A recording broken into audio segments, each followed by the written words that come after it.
নমস্কার, বাঙালির পেটপুয়া চ্যানেলে আপনাদের সকলকে জানাই স্বাগত। আজকে আমি বিটের হালুয়া তৈরি করে আপনাদের সঙ্গে শেয়ার করব। এই হালুয়াটা কিন্তু বাচ্চা থেকে বড় সকলেরই ভীষণ পছন্দ হবে।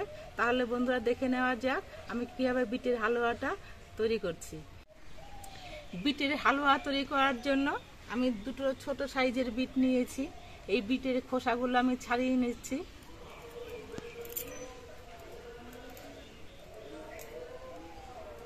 বিট কিন্তু ভীষণ উপকারী একটা সবজি, অথচ অনেকেই কিন্তু এই বিট খেতে চায় না।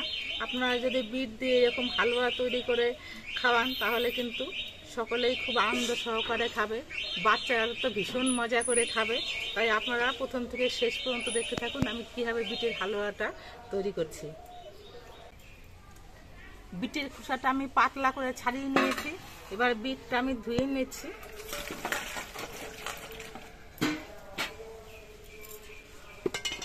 এবার একটা ঘষনি নিয়েছি, এই ঘষনি দিয়ে বিটটাকে আমি ঘষে নেব।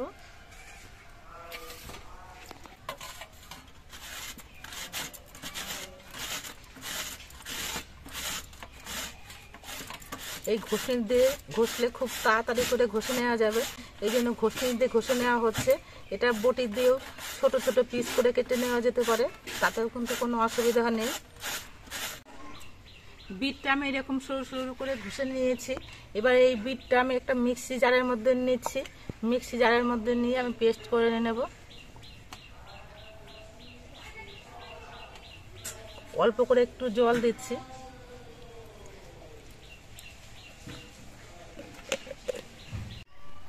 বিটটা আমি মিক্সি জারের মধ্যে নিয়ে মিহি করে পেস্ট করে নিয়ে এসেছি। এবার একটুখানি জল দিয়ে আরো একটু পাতলা করে নিচ্ছি। এই বিটটা ছেঁকে নেব, এই জন্য পাতলা করে নিচ্ছি।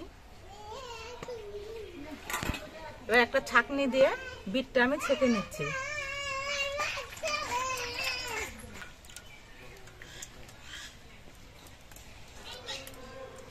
বিটের রসের কালারটা কি সুন্দর হয়েছে দেখুন, একেবারে রং খেলা যাবে, এত সুন্দর কালার। বিটটা খুব মিহি করে পেস্ট করে নেওয়া হয়েছিল, এই জন্য কিন্তু বিটের খুব একটা ছাবড়া বেরোয়নি। এই দেখুন একটু একটু বেরিয়েছে। এবার আমি বিটের হালুয়াটা রান্না করব। তার জন্য উনুনটা ধরিয়ে একটা কড়াই বসিয়ে দিয়েছি। কড়াইটা বেশ ভালো মতো গরম হয়ে গেছে। আর হালুয়া রান্না করার জন্য আমি 10 টাকা দামের প্যাকেটের 2 প্যাকেট সুজি নিয়েছি। এই সুজিটা দিয়ে হালুয়াটা রান্না করা হবে। তো সুজিটা আগেই আমি বেছে রেখেছি, দেখে নিয়েছি যে কোনো পোকা আছে কিনা। বিটের এই হালুয়াটা কিন্তু ঘি দিয়ে রান্না করলে খুবই টেস্টি হয়, এই জন্য আমি ঘি দিয়ে রান্না করব। কড়াইটা গরম হয়ে যাওয়ার পর কড়াইয়ের মধ্যে আমি 2 চামচ পরিমাণ ঘি দিচ্ছি। ঘিটা বেশ ভালো মতো গরম হয়ে গেছে, ঘিটা কিন্তু অনেকটা গলে গেছে। এবার এই ঘিয়ের মধ্যে সুজিগুলো দিয়ে আমি ভেজে নেব। সুজিগুলো ভাজার সময় কিন্তু অনবরত নাড়তে হবে। ঘি দিয়ে সুজিগুলো ভাজলে এত সুন্দর সেন্ট হয়, খেতে কিন্তু ভীষণ ভালো হয়। সুজিটা ভাজার সময় খুন্তি দিয়ে কিন্তু অনবরত নাড়তে হবে, না হলে সুজিটা নিচে লেগে পুড়ে যেতে পারে, তাড়াতাড়ি কিন্তু সুজির সুন্দর সেন্টটাই নষ্ট হয়ে যাবে। সুজিটা বেশ কিছুক্ষণ নাড়াচাড়া করে ভেজে নেওয়ার পর সুজির কালারটা কিন্তু অনেকটা চেঞ্জ হয়ে গেছে, সাদার থেকে কিন্তু অনেকটা হলুদ হলুদ হয়ে গেছে। আর সুজি ভাজা হওয়ার পর সুন্দর একটা সেন্টও বেরিয়ে গেছে। এবার এর মধ্যে আমি বিটের যে রসটা করে রেখেছিলাম সেটা দিয়ে দিচ্ছি। রসটা দিয়ে কিন্তু নাড়তে হবে।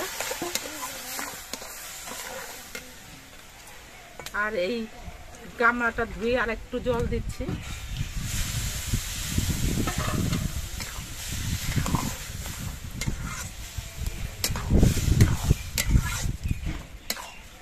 নেড়ে চেড়ে বেশ ভালো করে মিশিয়ে নিতে হবে, নাহলে কিন্তু দলা পাকিয়ে যেতে পারে সুজির মধ্যে।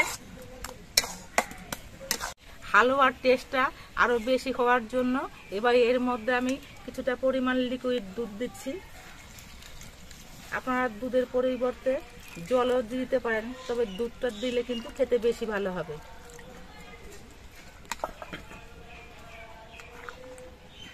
এবার নেড়ে চেড়ে ভালো করে মিশিয়ে নিতে হবে।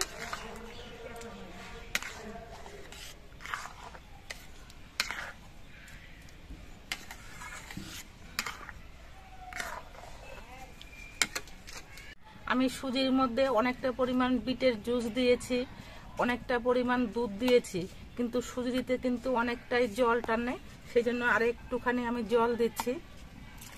কারণ জলের পরিমাণটা একটু বেশি হলে জাল দিয়ে শুকিয়ে নেওয়া যাবে, কিন্তু জলের পরিমাণটা যদি কম হয় তাহলে শেষে যদি জল দেওয়া হয় তাহলে হালুয়াটা খেতে কিন্তু ভালো লাগবে না।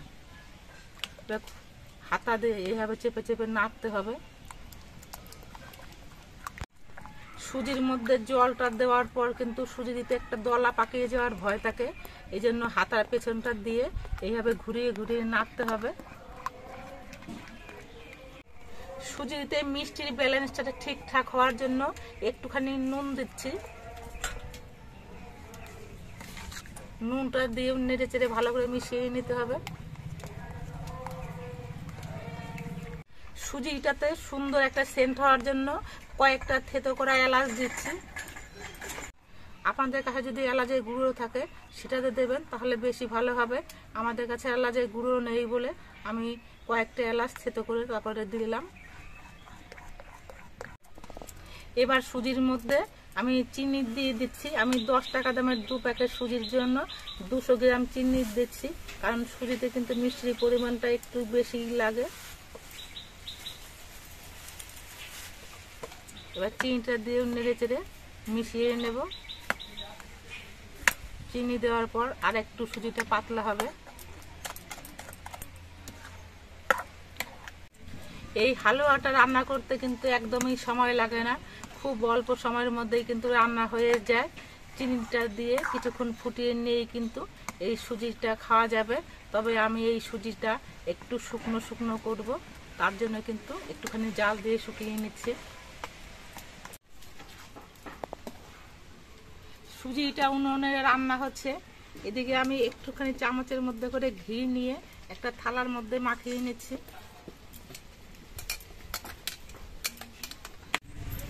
চিনিটা দিয়ে আমি সুজিটা কিন্তু বেশ কিছুক্ষণ রান্না করে নিয়েছি। সুজিটা কিন্তু দেখুন অনেকটাই শুকনো শুকনো হয়ে গেছে।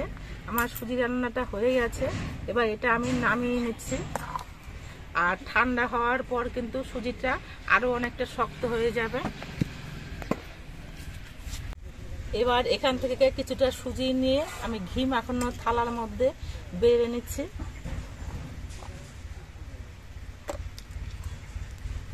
ছড়িয়ে নেব ঝাঁকিয়ে ঝাঁকিয়ে। সুজিটা একটা থালার মধ্যে ছড়িয়ে বেড়ে দেওয়ার পর এর মধ্যে আমি কয়েকটা কাজু সাজিয়ে নিচ্ছি।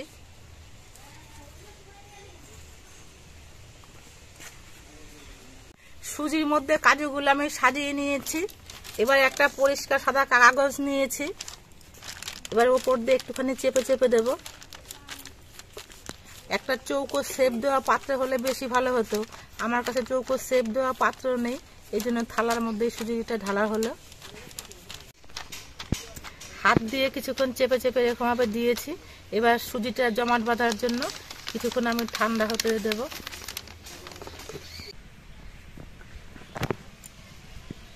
সুজিটা কিছুক্ষণ ঠান্ডা করে নেওয়ার পর এই দেখুন সাইড দিয়ে কিন্তু ছেড়ে ছেড়ে আসছে। এবার এটাকে আমি পিস পিস করে কেটে নেব। আমি চৌকো চৌকো শেপ দিয়ে কেটে নিচ্ছি, আপনারা ইচ্ছে করলে বরফি আকারেও কেটে নিতে পারেন।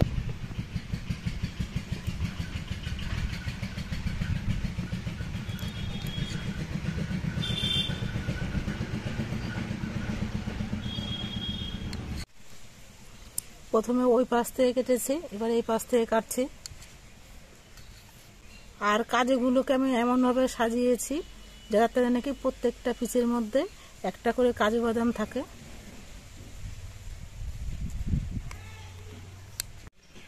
এবারে একটা করে পিস আমি তুলে নিচ্ছি।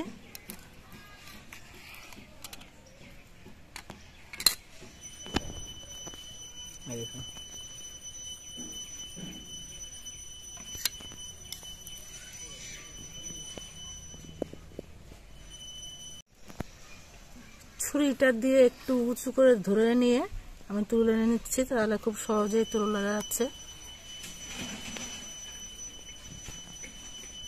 দেখুন কত সুন্দর লাগছে দেখতে।